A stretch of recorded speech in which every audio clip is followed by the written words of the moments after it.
semana passada, que o assunto é bem interessante mesmo, principalmente para todos nós, tá? Sem pôr nem tirar, mas eu acho que ele vai ser bem... vai ter um destaque assim, de assunto aqui, de explicação, de orientação, para quem está começando mesmo, tá? Então, vamos lá, gente. Estudo mediunidade na Umbanda, multiplicidade mediúnica. O importante aqui é observar a força pujante da incorporação como o marco da religião Umbanda. A incorporação, como se dá na Umbanda, não é a conhecida no ambiente do espiritismo, ou mesmo em alguns aspectos no candomblé. E quem frequenta a casa já frequentou, eu, no meu caso, já frequentei bastante, minha base, inclusive, é kardecista, é bem diferente mesmo. A incorporação na Umbanda não é igual na casa de espírita, e também em alguns segmentos do candomblé, exceto aqueles que tocam para entidades, né? É diferente do que acontece no transe do orixá no candomblé. Ao iniciar-se na religião, a pessoa é recolhida e passa um tempo aprendendo coisas sobre sua crença. Ao sair desse recolhimento, ela é apresentada ao orixá e então incorpora e dá vida, assim, ao balé. O balé do orixá é aquela dança característica dos orixás no candomblé que todo mundo já teve a oportunidade de presenciar. Só para falar uma coisa aqui rapidinho, como eu fiz isso, passei a tarde fazendo essa apostila, eu não tive tempo de corrigir, então provavelmente deve ter algum tipo de erro de digitação aí, que eu não tive tempo de fazer dar uma lida para consertar o que está errado, tá? Pode descer mais um pouquinho, subir, né? Aí em cima é uma imagem do médium no candomblé, né? Que ele está em transe, ele está ali com a energia do orixá. Na verdade, o orixá não se incorpora, o orixá irradia a energia. Ninguém incorpora o orixá, porque o orixá é energia. Na Umbanda ou no candomblé. A gente diz que está incorporando o orixá, mas, na verdade, o orixá está irradiando em nós a sua energia. Esse é o momento, então, que o médium está em transe, que é diferente da incorporação de entidade na Umbanda, mas, para nós, ainda assim, é uma mediunidade. São fenômenos mediúnicos diferentes, mas quem olha de fora acredita ser o mesmo tipo de manifestação. No transe, o indivíduo não está mais em si, não tem controle sobre a maioria das coisas. Pode estar presente conscientemente, mas obedece ao comando de outra consciência. Ele se encontra num estado alterado de consciência, que vou chamar de estado mediúnico de consciência. Esse é o termo que utilizo, isso aí é palavra do autor, né, do livro, esse é o termo que utilizo para trazer a compreensão sobre o que é estar incorporado de algo. A incorporação é uma multiplicidade mediúnica. A pessoa que está incorporada, ela apresenta vários tipos de mediunidade ao mesmo tempo, só para que a incorporação aconteça. A entidade fala por meio do médium, então já sabemos que há a psicofonia. O espírito envolve os movimentos do corpo daquela pessoa, o que é a mesma mecânica da psicografia, só que com o corpo todo. Até aí está dando para entender, né? A diferença. Pode seguir, Rômulo. Aí tem um médium incorporando um caboclo. O caboclo está irradiando para ele, e onde a gente vai entrar aqui, mais embaixo, a explicação sobre os gestuais, né? Sobre o linguajar, os gestuais do médium. A clarividência pode acontecer durante a incorporação e ainda a premonição. Como já citei, é muito comum a entidade olhar para a consulente e ler todas as probabilidades futuras da vida daquela pessoa. Esse é um dos motivos pelo qual as entidades são consultadas. Então, esse é um dos motivos pelo qual as entidades são consultadas, né? Pelas probabilidades que a entidade vai falar para aquela pessoa da assistência que está se consultando. E assim também como na área da saúde, na área familiar, na área do amor, na área profissional, em várias áreas da vida, né? As pessoas não chegam numa casa de umbanda felizes da vida, né? Sem ter um problema para ser consultado. Todos que chegam querem uma consulta, alguns até chegam lá só para dar um abraço na entidade. A gente já viu isso, né? Não necessariamente para alguma consulta. É quem gosta mesmo e quer ir lá para tomar um passe e conversar com a entidade, assim, no sentido de dar um abraço. Além do passe na Umbanda, você tem a oportunidade de conversar com esse mestre espiritual e saber coisas sobre sua vida, as quais, às vezes, não consegue se ater. Se essa entidade julgar necessário, provavelmente vai te alertar sobre algo de que precisa saber. Mas o guia não vai te analisar como faz um terapeuta. Muito provavelmente te alertará sobre situações e te incentivará a pensar por si só sobre aquilo. Apenas isso. Aí você vê uma preta velha na Umbanda, a médium sentadinha ali, incorporada, dando uma consulta, e a preta velha se posicionando atrás da médium, né? Olha que trabalho bonito, gente. Eu vou falar uma coisa para vocês. Hoje, a fazer essa apostila, eu fiquei muito emocionada por como é belo, como é bonito, como é importante, como é emocionante o trabalho da Umbanda, sabe? Das entidades com a gente. A incorporação como a capacidade mediúnica da multiplicidade desdobra-se em vários tipos de mediunidade e ainda proporciona o transe. Tem nenhum entorpecente ou enteógeno. O indivíduo entra no flow do transe mediúnico. Ao desenvolver a mediunidade, as incorporações vão ficando cada vez mais controladas. E então, basta se concentrar nas entidades que te amparam que o transe acontece, sem muitos artifícios estimuladores. Mecanismos de incorporação na Umbanda. Um ponto importante a se evocar é o da mudança de frequência vibratória que se tem no ambiente de terreiro. Prestem bem atenção nesse assunto, principalmente aqueles que chegam no templo carregando seus problemas da porta para dentro. É uma coisa que eu sempre falei no desenvolvimento. Gente, ao chegar na casa, procure manter uma sintonia, uma vibração elevada, deixe os problemas lá fora. Eu sei que é difícil, mas às vezes, de tanto a gente treinar, a gente acaba conseguindo. Deixar o problema lá fora e entrar com o coração aberto, simplesmente para essa conexão maravilhosa com seus guias. E também evitar assuntos de intriga, de fofoca, comentários que não agregam absolutamente nada dentro da gira ou antes da gira. É uma casa sagrada, é um espaço sagrado, e requer muito que nós cheguemos lá com o coração limpo, aberto, deixando, estou na porta para fora, problema, fica aí. Quando eu sair daqui é outro papo, mas agora você fica quietinho aí, que agora eu vou trabalhar, vou fazer trabalhador e eu tenho que estar bem. Então, evitar determinados assuntos, reclamações do tipo lamentações de vida. Gente, isso é muito ruim. Por quê? Porque isso acaba afastando um pouco a entidade, né? A conexão com a entidade para o trabalho na Umbanda. Eu não falo só da Umbanda, não, tá?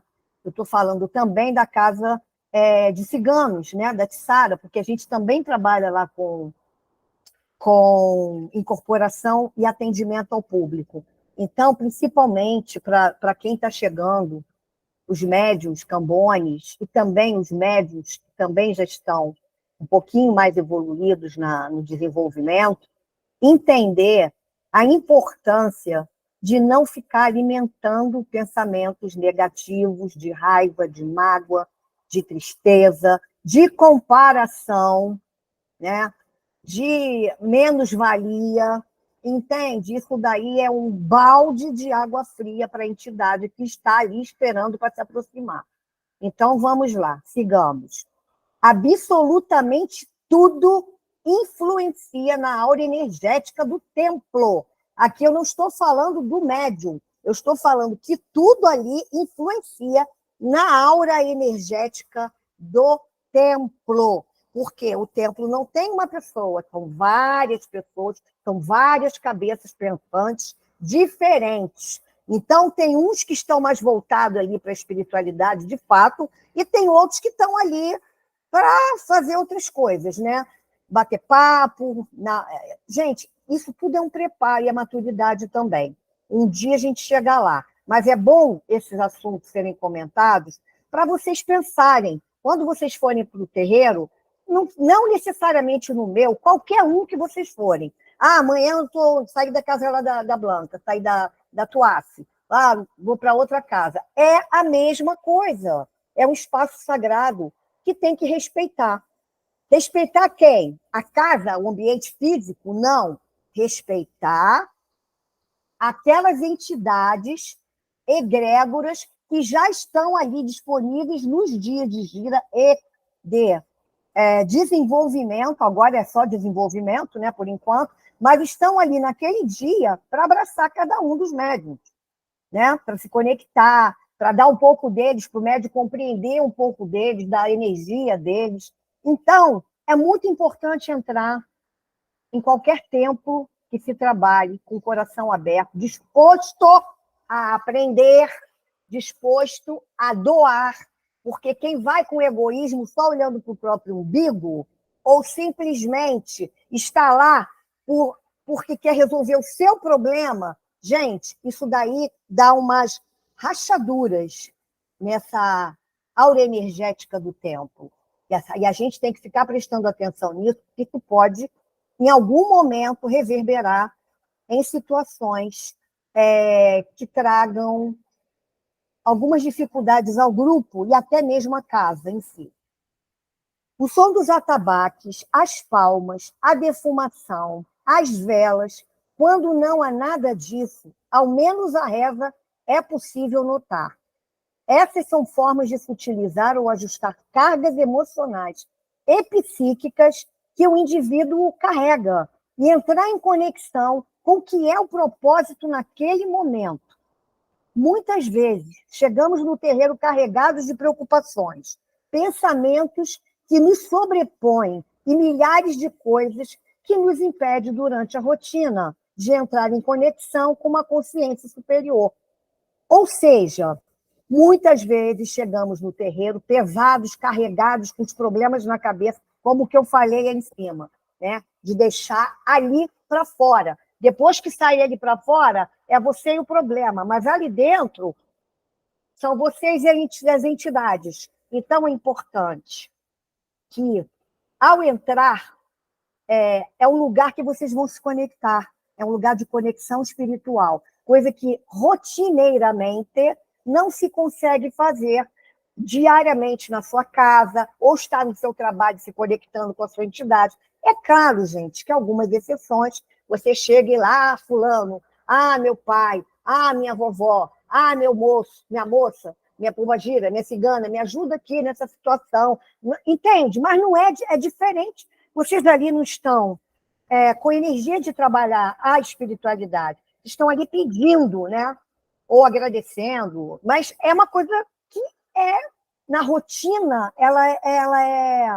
não é constante, a não ser aquela pessoa que tem o hábito mesmo, né, de rotineiramente se conectar com a sua entidade, né, com a sua espiritualidade quando acorda e depois quando vai deitar no final do dia. O que nada impede que você faça isso durante o dia também, numa hora de almoço, numa hora que você está pensando, pode estar trabalhando manualmente, mas está lá conectado. Mas é diferente do momento que você entra no centro para trabalhar e para desenvolver, tá? Ali é como está dizendo aqui. É algo que todo mundo tem em si, mas não consegue acessar. Essa consciência não é nada externo, é interno, é da pele para dentro. É nosso, é situação nossa que nós temos que resolver, tá? Então, quando isso acontece, a gente não consegue relaxar na hora de incorporar, a gente não consegue relaxar no desenvolvimento, ou mesmo na gira, às vezes a entidade vem meio capenga, às vezes a entidade só encosta, não vem muito, às vezes a entidade nem vem naquele dia, porque pode ser que tenha algo ali energeticamente atrapalhando, tá? Isso é uma coisa para todo mundo pensar, refletir sobre isso. Continuando, então. Por isso, todos os rituais do início da gira são, de fato, um convite ao momento presente. Esteja ali de corpo e alma, e espírito presente nos dias da gira. Cria-se uma atmosfera propícia para que você se conecte com o que acontece naquele momento e naquele lugar. Ao entrar no terreiro, vivemos por algumas horas em um mundo paralelo. E talvez seja esse o grande ensinamento da Umbanda. Viva o agora. Se pudéssemos nos sentirmos como quando estamos na gira a todo momento, com certeza seríamos pessoas mais felizes. No sentido, o que ela quer dizer com isso? No sentido de como é bom estar numa gira trabalhando, numa egrégora positiva de luz, fazendo a caridade. A gente sai dali com a sensação de dever cumprido. Eu saio bem, saio feliz quando eu consigo atender as pessoas, e você vê que tem um resultado. E mesmo que não tenha resultado, a culpa não é do médium, da entidade, às vezes é aquela pessoa que não quer, o assistente, que não quer aceitar aquilo que a entidade está falando. Ela tem dificuldade, ela se autoflagela o tempo todo, ela se auto-boicota, se sabota o tempo inteiro. Então, o médium está ali trabalhando 2 horas em pé, né? Com o Cambone ali do lado, prescrevendo as coisas para o assistente, está com o maior carinho e amor ali, e depois a pessoa volta no outro dia com o mesmo problema, você pergunta, e aí? Você não, a entidade, né? Você pergunta, a entidade pergunta, e aí, filho, conseguiu? Fez o que foi pedido? Ah, não deu, não consegui. Ah, não tive dinheiro para comprar erva. Ah, não pude fazer porque eu não tive tempo. Ah, fiquei presa no trabalho. Enfim, são N mil desculpas para que o assistente não faça aquilo que foi prescrito, né? Receitado na consulta. E aí não é culpa do médium e não é culpa da entidade, isso é problema do atendente, sabe? É problema dele, com o obsessor dele, que não quer deixar ele fazer as coisas, e aonde ali, às vezes, muitas vezes, existe uma simbiose aonde a pessoa não consegue ter vontade própria, porque a vontade do obsessor acaba mandando na vontade do médium não, desculpa, do assistente. Então, é bom também falar sobre isso, porque, às vezes, o médium fica com uma sensação, principalmente médium consciente, que aquele atendimento não surtiu efeito. Eu não sei se alguns de vocês já passaram por isso, mas eu, Blanca, como médium consciente, eu consigo perceber, às vezes, quem sim, quem não e quem nunca. E é que vocês estão me entendendo. Quem sim, quem está ali para melhorar mesmo, e quer realmente ser ajudado. Quem não está ali no momento disposta a fazer sacrifícios ou a fazer aquilo que está sendo prescrito para o próprio bem dela. E quem nunca vai fazer porra nenhuma, não vai fazer nada, não vai fazer coisa alguma. Vai ficar indo toda vez na gira, se consultando e carregando os mesmos problemas, porque a própria pessoa não quer ter uma atitude. Atitude é tudo, vale mais do que palavras, né? Isso é uma coisa muito certa. Então, é para os médios também ficarem atentos nisso, porque o tempo que a gente gasta numa consulta é um tempo de energia. Nós estamos ali por doação e por amor. E a entidade também. A gente sabe que quem procura uma casa espiritual não é o são, é o doente. E uma vez que o doente está precisando de cura, só que ele precisa querer ser curado. E aí não depende mais da Madalena, da vovó Tia Maria do Rosário, do Exu Caveira, da Pombagira Maria Padilha do Cruzeiro das Almas, da Cabocla Jurema, do Caboclo... Ai, meu Deus, me deu até branco do meu caboclo, gente. Cobra Coral, ou da Cabocla Iara, ou do Pena Branca, ou do Flecheiro. Enfim, não é problema mais nosso, Porque o médium está ali disposto a se doar a trabalhar. Porém, a assistência, ela só quer ir lá para reclamar, para levar os problemas para o ouvido do médium ou do guia. Aí o guia está lá se esforçando para passar um trabalho para a pessoa fazer, para que ela melhore, porque a intenção é essa. Só que a pessoa não está nem aí para a hora do Brasil, ela não quer. No fundo, inconscientemente, eu considero como inconscientemente, esse assistente, não quer melhorar, não, gente. Quer ficar naquele padrão de reclamação, de lamentação, de vitimização. A palavra é essa. Vitimização. É um padrão que várias pessoas têm.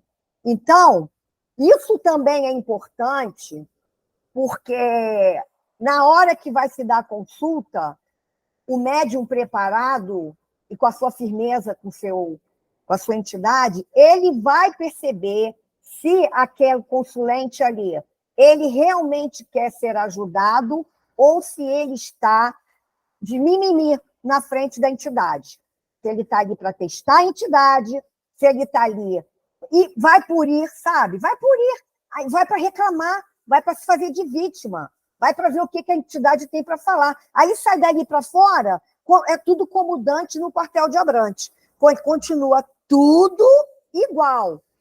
Tudo igual, gente. A pessoa não muda uma vírgula na situação. Aí depois vai dizer que a casa que não é boa, que o médico que não é bom, que a entidade é uma porcaria, mas não é, não. O problema não está na casa e na entidade, o problema está no assistente, na assistente. Então, para os médios que já estão mais cascudos, né, vamos dizer assim, que conseguem ter essa percepção, percebe se vai ser frutífero ou não aquela consulta. Entenderam? Isso é muito bom para vocês refletirem, para quando vocês tiverem atendimento, e para os médiuns futuros também que vão atender, que estão desenvolvendo hoje, para ter essa percepção, para ter essa sensibilidade, né? E na hora que for dar a consulta. Isso é muito importante. Por isso a Umbanda ensina, silencie. Peraí, gente. Se pudéssemos nos sentir como quando estamos na gira a todo momento, com certeza seríamos pessoas mais felizes. Por isso a Umbanda ensina, silencie, viva o presente e conecte-se com aquilo que há de maior em você. A proposta de todas as etapas do ritual de Umbanda é nos elevar às vibrações positivas, possibilitando assim o transe. O indivíduo permanecerá nesse transe por, em média, 2 horas. Em média, às vezes, pode passar um pouquinho. São 2 horas em pé, incorporado, atendendo. Sendo assim, toda a preparação antes, né? Antes de começar a gira, e já quando sai de casa, com seu banhinho lá, ou tomando banho na casa, acendendo sua velhinha para o anjo da guarda e já chegando no terreiro com bons propósitos, né? Com propósito de ajudar, de doar, de trabalhar com a sua entidade para ajudar o próximo. Então, a proposta de todas as etapas do ritual de Umbanda é nos elevar vibrações positivas. O indivíduo permanecerá no transe por média 2 horas. Sendo assim, repito, toda a preparação é mais do que necessária. Com o ambiente já pronto, inicia-se a gira e logo toca-se o ponto de chamada de uma linha de trabalho, que pode ser naquele dia preto velho, caboclo, Exu, pombagira, malandro. Quando eu falo caboclo, está embutido os boiadeiros também, e quando eu falo o malandro, linha do malandro ali, eu também estou falando dos baianos, dos marinheiros, dessa classe de entidades também que vem trabalhar. No plano espiritual, isso aciona um gatilho. O que aciona um gatilho? O ambiente propício quando começa a gira e toca o ponto de chamada da linha de trabalho. Vamos começar os trabalhos, vamos tocar para caboclo. Aí começa. Aí é o gatilho do espiritual. tá? Para a ligação, né? Como se você estivesse girando a chave do carro. Pá. Então, neste momento, encarnados e desencarnados sabem que é a hora de se conectarem.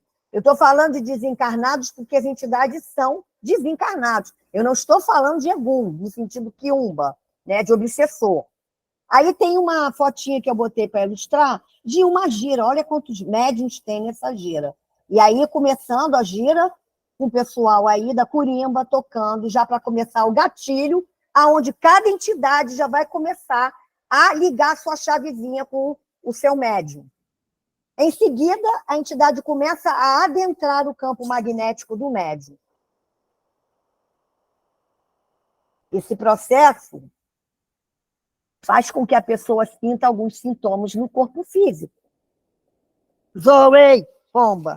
Fica jogando minhas coisas no chão? Caramba.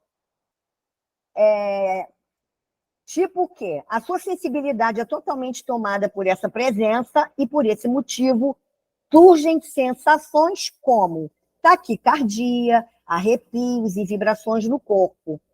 Isso é sentir a chegada do guia. À medida que o médium se concentra, mais ainda a entidade vai envolvendo o seu campo magnético com o dela. Olha que legal, gente, isso. É a hora que a gente está ali paradinho, batendo palma, cantando, a gente se conectando com a entidade, e quando a pessoa está ali dentro, isso daí você acha que vocês já ouviram em algum lugar, nesse momento, coloque-se num lugar, num ponto de força dessa entidade, aonde fica mais fácil a conexão com ela. Por exemplo, se você vai fazer giro de caboclos, caboclo da mata, começa a se conectar com as florestas, com as matas, visualizando, né, gente, para vibrar naquela energia das matas, dos caboclos. Tá cantando para Iemanjá, para o orixá, né? Sempre a gente sente a vibração. Vamos pensar no mar, nas ondas do mar, sabe? Vamos pensar na Oxum, na cachoeira. Vamos pensar na Yansan, na hora que está cantando o ponto. Vou pensar nos raios, trovoadas, a ventania, furacão, para me conectar com aquela energia. Vou pensar, vai tocar a musiquinha para Herê. Vou pensar nas crianças. Então, tudo isso é legal. Esse conjunto de visualizações mentais, elas ajudam a gente começar essa conexão com a entidade. Ou melhor, facilitam, né? A gente pensar também no ponto de força das entidades. Por exemplo, Exus que são do cemitério. Cemitério, não exatamente em cruzeiro de rua, mas trabalham no cemitério. Você vai pensar em quê? Eu, Blanca, penso no cemitério, entendeu? Eu imagino ali o meu Exu com o seu tridente, no local de ponto de força dele, que é da onde ele vem, da onde ele trabalha. Isso não quer dizer que eu estou puxando Egum e nem Quiumba. Eu estou puxando aquela energia que já está até ali. Acorda, Rita. Agora eu te peguei dormindo, hein? Vamos lá, gente. Continuando, então. Esse processo dura alguns minutos de conexão, né, da incorporação. Então, a entidade envolve o campo magnético do médium homogeneamente, sobrepondo sua energia à dele. Nesse momento, o médium está em transe. É comum que sinta uma tontura, ou tremedeira também, né? Falo tontura, mas tem gente que treme. Então, sinto uma tontura, uma tremedeira, já não ouço e nem veja claramente as pessoas ao seu redor. No entanto, o som do atabaque é sempre muito nítido. Essa fotinha aí é do livro, da onde eu tirei esse material. Vocês podem ver que o médium está ali se conectando com o caboclo dele, ou cabocla, mas acho que é um caboclo. Ele está, o guia está do frontal dele para o frontal do médium, né? E ele está trabalhando através dos chakras ali para essa conexão. Olha que coisa interessante, gente. Isso são coisas que estão no mundo invisível, que a gente não vê, mas que estão acontecendo ali com a gente na hora da incorporação. Olha que coisa mais linda isso. O médium preparado, totalmente conectado ali com a energia do caboclo e o caboclo emanando para ele a vibração. Veja, o caboclo não está entrando no corpo dele. O caboclo está irradiando para os chakras a vibração dele. Pode descer mais um pouquinho. Essa é a hora que o médium precisa começar a entregar-se, concentrar-se o máximo possível para anular seus pensamentos, abrandar suas emoções e deixar vir uma neutralidade que permita à entidade fazer a conexão. Depois dessa aproximação, gente, o guia projeta cordões que saem de seus chakras para os chakras dos médiuns. É o que aconteceu na foto em cima. Normalmente, eles se conectam aos chakras frontal, laríngeo, cardíaco e gástrico. Mais uma coisa que eu quero colocar na importância do equilíbrio dos chakras.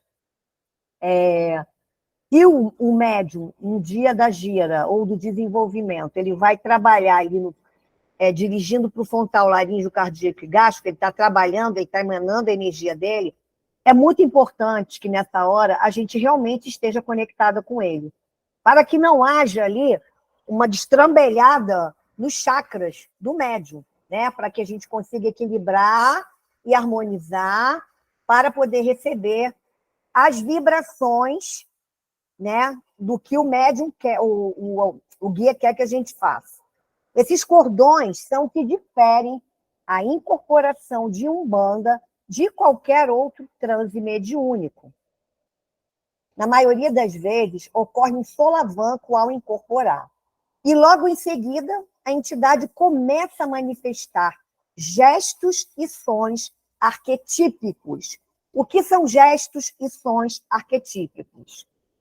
Falando do caboclo, o caboclo está na primeira foto lá em cima, o rapaz lá, o médium incorporou. Qual é o gesto arquetípico daquele médium lá? É a posição do caboclo de atirar a flecha, né? De estar com um arco e flecha, o outro de fazer assim. Cada um tem seu arquetípico, mas na base dá aquele grito, ok, kiô, essas coisas. Então, isso é um arquetípico da entidade. Caboclo. Mesma coisa o arquetípico da entidade preto velho. Na entidade preto velho, a maioria se arqueia, né? Então, isso é que é arquetípico. Como tem os das crianças, como tem o arquetípico dos orixás. Então, para quem não sabe o que é esse tipo de manifestação, tá? Gestos e sons. Esse trampo que eu falei aí em cima é resultado da conexão entre vórtices de força da entidade aos centros nervosos do médium. Aí, olha que bonitinho, gente. O pretinho velho aí, passando do chakra cardíaco dele para o chakra cardíaco da menina, da médium. Tá vendo ali? Ele se posicionou atrás dela. Gente, é assim que os nossos guias se aproximam de nós. Olha que coisa linda. A gente está ali, não está vendo. Mas eles estão ali atrás, trabalhando com a gente. Por isso que é importante a gente estar com a mente limpa e o coração limpo nessa hora, para receber essa energia sublime de luz que vem para nos ajudar a evoluir e trabalhar com a gente na caridade. Pode descer mais um pouquinho. Essa dinâmica não acontece no ambiente espírita, no qual há uma aproximação ou um abraço inspirativo, que é algo muito mais sutil. E é verdade, gente, é muito sutil mesmo, é diferente. O último chakra a se conectar é o frontal, porque é por meio dele que o guia obtém o controle sobre os pensamentos e, portanto, sobre como ele quer falar ou o que deseja falar. É nesse momento que o médium e a entidade se tornam um e começam a realizar um trabalho espiritual inexplicável. Uma vez acoplado à consciência do médium, o transe se estabelece.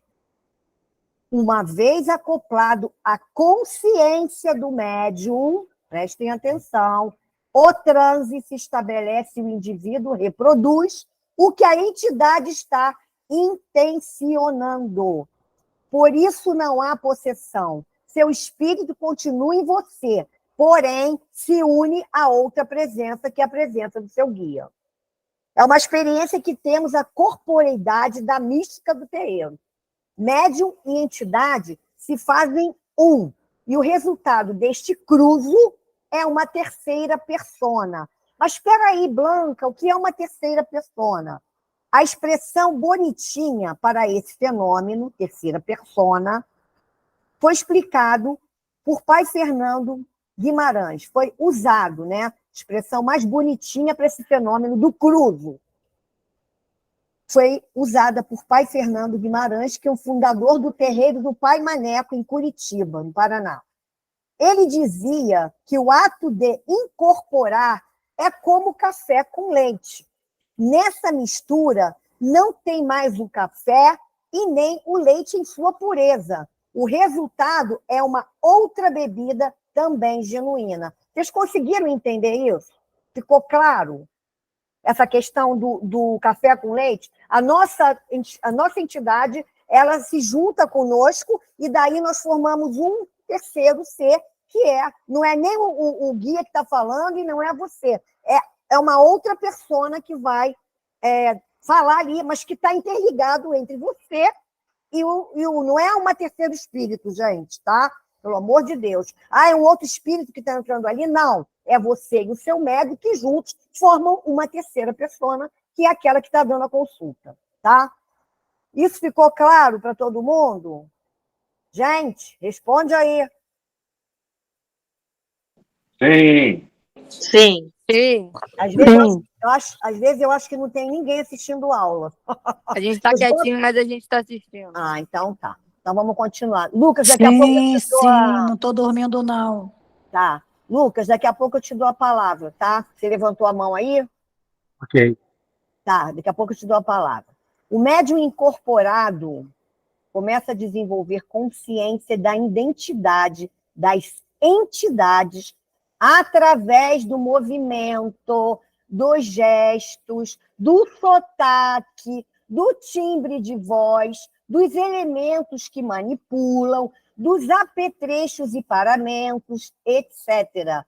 Esse é, portanto, o mecanismo de incorporação explicado. Pode falar, Lucas.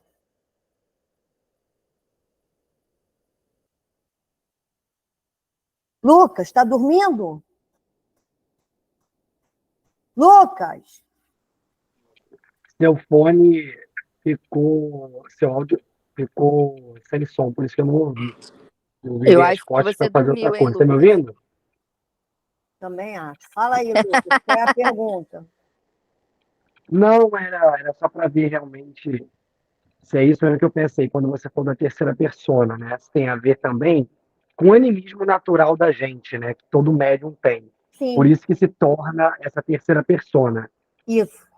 Perfeito. Era só esse comentário, não tem uma dúvida, era só para esclarecer também. Beleza. Ao desincorporar, aciona-se um comando, seja ele o ponto de subida. O que é o ponto de subida? É o ponto cantado para a entidade subir. Então, aciona-se um comando, seja ele o ponto cantado de subida ou o toque de algum instrumento. O tranco volta a acontecer, porque o guia está desconectando seus chakras e isso também ajuda a levar a levar as energias daquela entidade.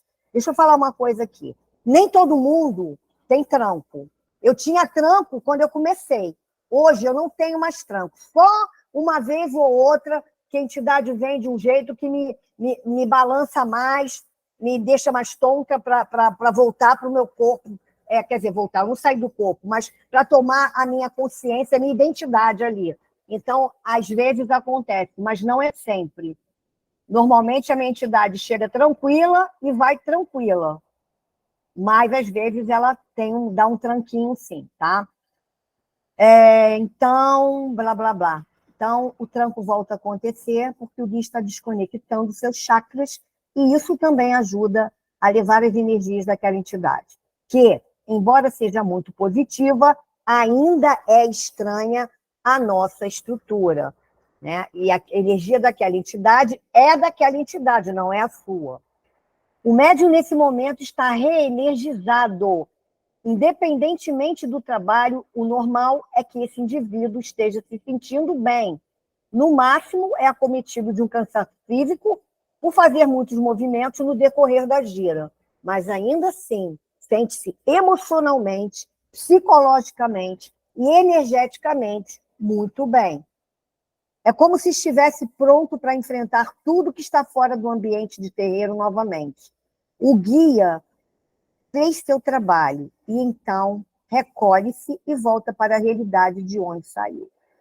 Níveis de consciência na incorporação. O assunto desse tópico, com toda certeza, é uma das maiores angústias do médium de incorporação. Médiuns conscientes de incorporação. Prestem atenção nesse tópico. Certamente é uma inquietação mais frequente nos iniciantes na Umbanda, mas não quer dizer que você, médium de longa data, também não sofra com a dúvida. Aí, 2 pontos. Qual é o nível de consciência quando estou incorporado? A clássica pergunta que ecoa na mente. Sou eu ou é o guia? Quem aqui não passou ou não passa por isso? Duvido. Não tem um que não passe por isso.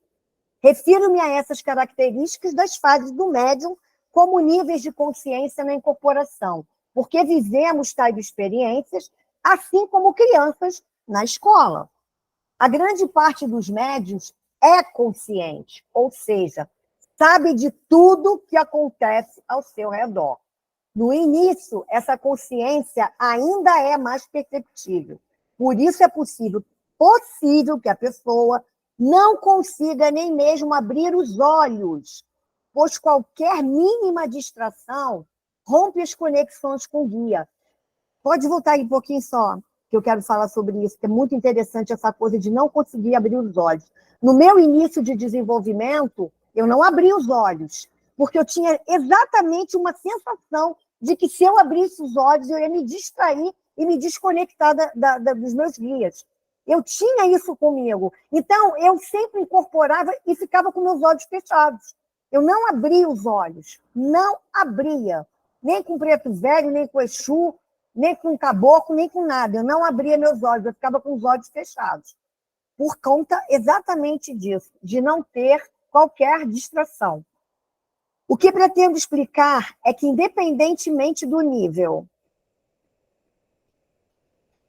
de consciência, o fato que mais importa é a concentração e a entrega do médium na qualidade da comunicação.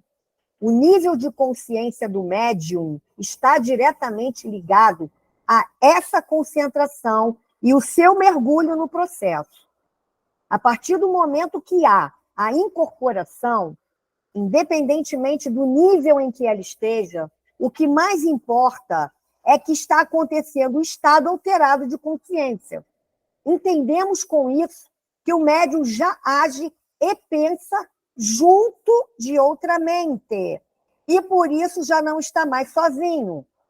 Não é mais apenas ele ali. Portanto, é uma alteração de consciência que podemos classificar como semiconsciência. Porra, Zoe, de novo. Caraca. Deixa eu ver onde parei. Como é estar no estado de consciência? Para muitos, a sensação é muito parecida com um leve estado de embriaguez, quando se sente uma leve tontura, pensamentos um pouco embaralhados, e não se pensa muito no que está sendo falado. As palavras simplesmente fluam, as travas e certos pudores são desarmados. Outro ponto que gosto de abordar é sobre a lembrança do que foi feito durante o atendimento. Por que o médium se lembra das coisas embaralhadas? O fluxo de informação que é processado pela mente do médium vem da entidade. Só que esse pensar é muito rápido e tem muito mais informação do que nós conseguimos processar na memória consciente de curto prazo. Não dá tempo de arquivar tudo isso. É comum, portanto, que um médium que tenha atendido 10 pessoas na gira com assuntos, questões e dilemas pessoais diferentes não se lembre de muita coisa.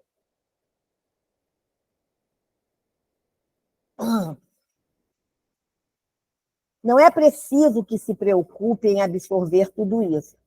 A única necessidade é a concentração na entidade e a permissão para que ela faça o trabalho. Esse fluxo contínuo e intenso de informação vinda da consciência do guia explica o motivo do médium não lembrar nem ver com nitidez aquele momento. Uma boa dica que levo em consideração é que quando absorvemos algo do atendimento com muita nitidez, é porque aquela mensagem nos serviu. Aquele momento, portanto, era a entidade falando com o próprio médium. Aproveite, porque esse aconselhamento é para você também. É muito importante esclarecer esses detalhes do atendimento, porque nada do que é tratado em uma consulta é de interesse do médium. Tampouco deve ser de uma terceira pessoa. Isso é imprescindível de se saber. Nada que se diz em uma consulta deve sair dali. Essa é a regra do silêncio. É o juramento do médium umbandista. É um preceito da Umbanda. Se no terreno em que se desenvolvem médiuns esse juramento não é ritualizado, que todos tenham ciência de que essa é a regra de ouro na prática mediúnica de incorporação no atendimento. Sigilo absoluto sempre. E, para finalizar, tudo que se diz numa gira de Umbanda se torna segredo sagrado. Bibliografia do estudo, Mediunidade na Umbanda, Rodrigo Queiroz. Quem quiser comprar, desculpa, gente, estou tomando um chá aqui que está me dando refluxo. Quem quiser comprar esse livro, eu super indico para ter em casa. Não sei se vocês estão conseguindo ver. É esse aqui, ó. Tá vendo? Ele é um livro que vale a pena ter em casa. Eu, pelo menos, amei. E aí, bom, estou compartilhando como estudo para vocês, porque eu acho legal, mesmo que a gente leia, às vezes é bom a gente ouvir de novo, né? Porque às vezes a gente passa por coisas na leitura que a gente não consegue absorver. Então, quando o assunto é tratado novamente, a pessoa tem mais uma oportunidade de entrar em contato com aquele assunto e talvez até fixar mais, né? Internalizar mais. Tá bom. É isso, gente. Então, finalizamos aqui hoje. Uma boa noite para vocês.